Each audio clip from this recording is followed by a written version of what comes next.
Russia உக்ரைனோட ட்ரோன்களை தீவிரமா intercept பண்ணிட்டே இருக்கிறாங்க.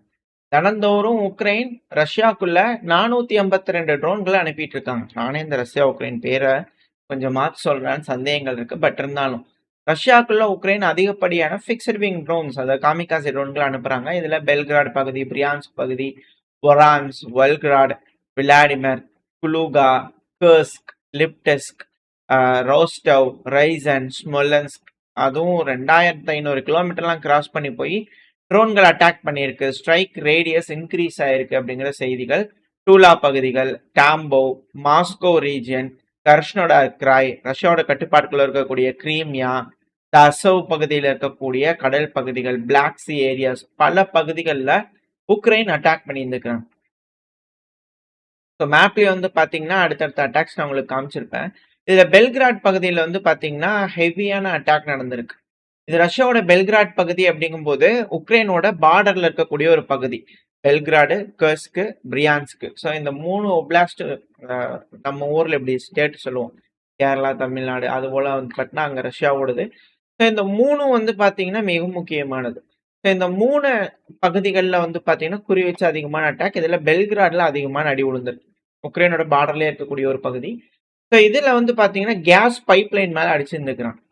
ஹெவியான இழப்புகள் ஏற்பட்டிருக்கு. இது எல்லாத்துக்கும் மேல குருச்சேட்டாவ் பவர் பிளான்ட் இருக்கும். அதாவது கர்ஸ்க் பகுதிக்குள்ள ஊடுருவுறாங்க உக்ரைன் அப்படிங்கும்போது இந்த குருச்சேட்டாவ் பவர் பிளான்ட்டை தான் பிடிக்க போறாங்களா அப்படின்ற கேள்விகள்லாம் இருந்துச்சு. இதுல நைட்டு நேரம் தாக்குதல் பண்ணதுல வந்து பாத்தீங்கன்னா கூலிங் டவர் பிளான்ட் மேலே அடிச்சுக்கிறாங்க. இத சிஇஓ ராசாட்டமோட சிஇஓ அலெக்சி அவர்கள் வந்து பண்ண ரிப்போர்ட் பண்ணிக்கிறார். நைட்டு நேரங்கள்ல குருச்சேட்டாவ் பவர் பிளான்ட்ல கன்ஸ்ட்ரக்ட் பண்ணிட்டு இருக்கக்கூடிய பகுதிகளை அட்டாக் பண்ணிக்கிறாங்க.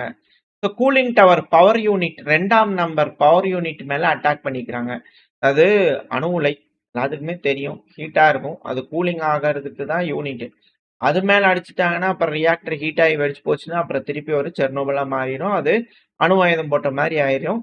ஸோ இது போல கூலிங் யூனிட் அடிக்கும் போது ரஷ்யா வந்து பாத்தீங்கன்னா அடிக்க முடியும் அப்படிங்கிற காட்டுறாங்க உக்ரைன். ஸோ ரஷ்யா வந்து என்ன செய்வாங்கன்னா அந்த பவர் நியூக்ளியர் பவர் ஸ்டேஷனை வந்து பாத்தீங்கன்னா ஷடவுன் மோடுக்கு மாத்துவாங்க, கோல்டு ஷடவுன் மோடுக்கு மாத்துவாங்க. ஸோ அப்படி பண்ணாதான் அதுல வெடிக்காது. இல்லை அப்படின்னா நியூக்ளியர் ஆயுதம் போட்ட மாதிரி ஆகி போயிடும். ரஷ்யாக்குள்ள அணு கசிவு ஏற்பட்டு இந்த இடத்துல வந்து பாத்தீங்கன்னா அட்டாக் பண்ணிக்கிறாங்க. கூலிங் டவர் கட்டிட்டு இருக்கக்கூடிய பகுதியில் அட்டாக் பண்ணிக்கிறாங்க.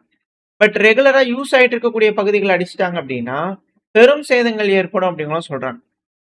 ஸோ இது ரஷ்யா உக்ரைன் பிரச்சனையில் நடக்கக்கூடிய விஷயங்கள். இதுக்கான காரணங்கள் இருக்கு. ஏன் இந்த அளவுக்கு எஸ்கலேஷன் போயிருக்கு அப்படிங்கிற காரணங்கள் இருக்கு.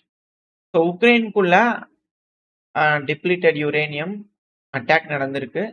ரஷ்யா கிளீனா வந்து பாத்தீங்கன்னா அவங்களோட ரிகானிசான்ல யோசிச்சு எல்லாம் டீட்டெயில்ஸ் எடுத்து உள்ள இருக்கக்கூடிய உளவு தகவல் மூலியமா எடுத்து ஒரு அடி அடிச்சிருக்காங்க. ஸோ அது பேர் இழப்புகளை ஏற்படுத்தியிருக்கு. ஸோ அதுக்கு பதிலடி கொடுக்கும் விதமா இது போல ஒரு மிரட்டல்களை வந்து பாத்தீங்கன்னா உக்ரைன் கொடுக்குறாங்களான்ற கேள்வி.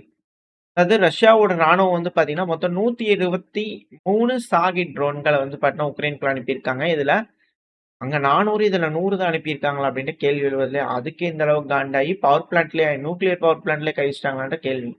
இதுல 12 ட்ரோன்கள் 10 பகுதியில் அடிச்சிருக்கு அப்படிங்கிற செய்திகள் வழக்கம் போல உக்ரைன் சொன்னாலும் இதுல மிக முக்கியமான ஒரு பகுதி வியாஷ்னே அப்படின்னு ஒரு பகுதி, கீவ், உக்ரைனோட கேபிட்டலான கீவ்ல.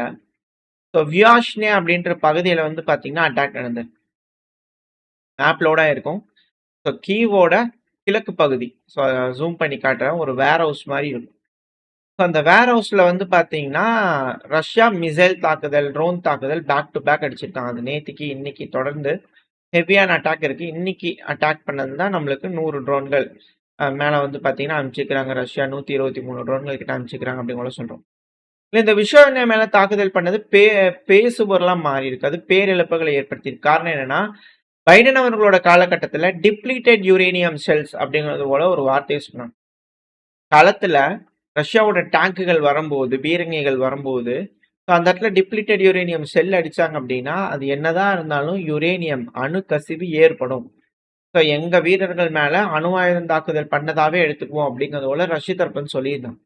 ஸோ பைடன் அவர்களோட காலகட்டத்தில் இது போல அம்யூனிஷன்ஸை உக்ரைனுக்கு கொடுத்துருக்கோம் அப்படிங்கிறத சொல்லியிருந்தாங்க. ஸோ இப்போ அது வச்சிருக்கக்கூடிய இடத்த தெரிஞ்சுக்கிட்டு அந்த கீவோட கிழக்கு பகுதி மேப்ல பார்த்துருப்பீங்க. ஸோ அந்த பகுதியில் வந்து பார்த்தீங்கன்னா பயங்கரமான அட்டாக்.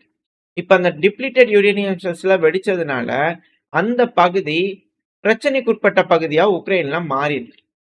அது மட்டும் இல்லாம வொர்ஸ்ட் டெஸ்ட்ரக்ஷன் இதுவரைக்கும் இந்த போர்லயே வொர்ஸ்டான டெஸ்ட்ரக்ஷன்றது இந்த வெர்ஷ்னிய பகுதியில் நடந்திருக்கு அப்படின்னு உக்ரைனோட பிரைம் மினிஸ்டர் செவர்தங்கா அவர்கள் வந்து பண்ண நேர்ல பார்வையிட்டு அது பக்கத்துல பிளான்டிட்டு போல பட் சேஃபான பகுதியில போயிட்டு இது போல விஷயங்களை சொல்லியிருக்காங்க. அது டிப்ளீட்டட் யுரேனியம்னாலும் அணுக்கசிமும் இருக்குமா அப்படின்ற கேள்விகளும் வர ஆரம்பிச்சிருக்கு. ஏன் அப்படின்னா 13 ஹெக்டர்ஸ் ஆஃப் ரெசிடென்சியல் பில்டிங் வந்து பாத்தீங்கன்னா டேமேஜ் ஆயிருக்கு. இதான் உக்ரைனோட பிரைம் மினிஸ்டர் சொல்றாங்க. செவர்தங்கா அவர்கள், யூலியா செவர்தங்கா அவர்கள் 13 ஹெக்டர்ஸ் ஆஃப் பில்டிங் டேமேஜ் ஆயிருக்கு. அதாவது வைசார் பிளான்ட்னு சொல்லிட்டு அந்த பிளான்ட்ல டிட்டோனேட் ஆனதுனால கிளஸ்டர் மியூனிஷன்ஸ் அப்புறம் டிப்ளீட்டட் யுரேனியம் அது அங்க ஸ்டோர் பண்ணி வச்சிருந்துச்சு. அது மேல அடிச்சுட்டாங்கன்னு பிரைம் மினிஸ்டர் உக்ரைனோட பிரைம் மினிஸ்டர் இது போல சொல்லிக்கிறாங்க. வொர்ஸ்ட் எவர் டெஸ்ட்ரக்ஷன் அப்படிங்கிறதுல வந்து பாத்தீங்கன்னா இவங்க தரப்பின் செய்திகள் வந்திருக்கு. ஸோ ஒரு கட்டத்துக்கு மேல வந்து பாத்தீங்கன்னா இது அணு ஆயுத போரை நோக்கி போகுது அப்படின்ற கேள்விகள். ஏன்னா ஃபுல்லாவே நேட்டோ நாடுகள் வந்து பாத்தீங்கன்னா எஸ்கலேஷன்ல வந்து பாத்தீங்கன்னா இறங்கியிருக்காங்க. இப்போ துருக்கியில சமிட் நடந்திருக்கு, நேட்டோ சமிட். அதில் ஜெலன்ஸ்கி அவர்களுக்கு இன்வைட் வச்சு நேட்டோ சமிட்ல ஜெலன்ஸ்கி அவர்கள் பார்ட்டிசிபேட் பண்றாங்க. இதெல்லாம் வந்து பார்த்தா பைடன் அவர்களோட காலகட்டத்தில் வந்து அப்படித்தான் செய்வோம் அப்படிங்கிறத வந்து பார்த்தா இருந்தாங்க. ட்ரம்ப் அவர்கள் வரும்போது வேறு மாதிரி பேசிட்டு இருந்தார். இப்போ அவரும் வந்து பார்த்தீங்கன்னா எப்படி அலோவ் பண்ணாங்க இது அப்படின்ற கேள்விகள்லாம் வர ஆரம்பிச்சிருக்கு. ஸோ நாட்டோ நாடுகள் தயாராகிட்டு இருக்காங்க. இப்போ உக்ரைன்ல வந்து பார்த்தீங்கன்னா ஒரு டிப்ளிட்டட் யுரேனியம் ஸ்டோரேஜ் அடிச்சிருக்கு. அது சேம் டைம் ரஷ்யாக்குள்ள ஒரு நியூக்ளியர் பவர் பிளான்ட் மேலே அடி விழுந்திருக்கு. ஸோ அதெல்லாம் வச்சு பார்க்கும்போது நாட்டோ நாடுகள் ரஷ்யா கூட எஸ்கலேட் பண்றதுக்கு திட்டம் போட்டாங்களா அப்படின்ற கேள்விகள் வர ஆரம்பிச்சிருக்கு. இதுல கமெண்ட் செக்ஷன்ல ஒருத்தங்க கேள்வி கேட்டிருந்தீங்க. பெலரூஸ் வந்து பாத்தீங்கன்னா அட்டாக் பண்றதுக்கு திட்டம் இருக்குமா அப்படிங்கிறது போல.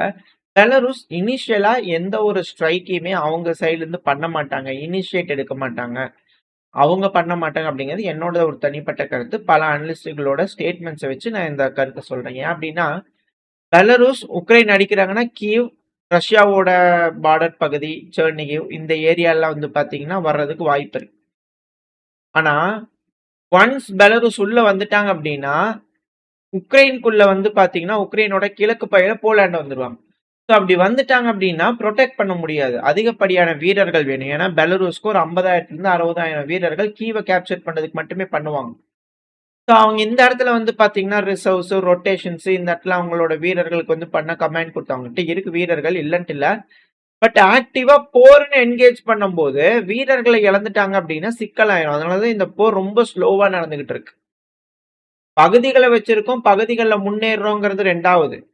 வீரர்களை இழக்காம எதிரிகளுக்கு இழப்புகளை ஏற்படுத்திக்கிட்டே இருக்கணும் தான் ஃபர்ஸ்ட். ஸோ இதனால வந்து பாத்தீங்கன்னா பெலரூஸ் இனிஷியேட் பண்ண மாட்டாங்க அப்படிங்கிறது என்னோட தனிப்பட்ட கருத்து. ஒன்ஸ் போலாண்ட் உக்ரைன்ல கால் வைக்கிறாங்கன்னா அந்த இடத்துல போய் வந்து பாத்தீங்கன்னா பெலரூஸ் ஒரு சைட்ல அட்டாக் பண்ணுவாங்க அப்படிங்கிறது தான் இதுல இருக்கக்கூடிய ஒரு பாயிண்டா இருக்குன்றது என்னோட ஒரு கருத்து. நடக்குதா என்னங்கிறது வெயிட் பண்ணி பார்க்கலாம்.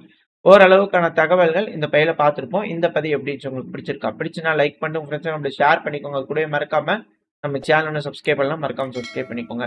அப்பதான் நம்ம போடக்கூடிய வீடியோக்களை மாதிரி யூடியூப் 4 பேருக்கு ப்ரொமோட் பண்ணும். உங்களோட அன்பாதரவு எனக்கு எப்போ கூட நம்பிக்கிறேன். அடுத்த பயிரில் உங்க சந்திக்கிறேன். Stay safe. பை.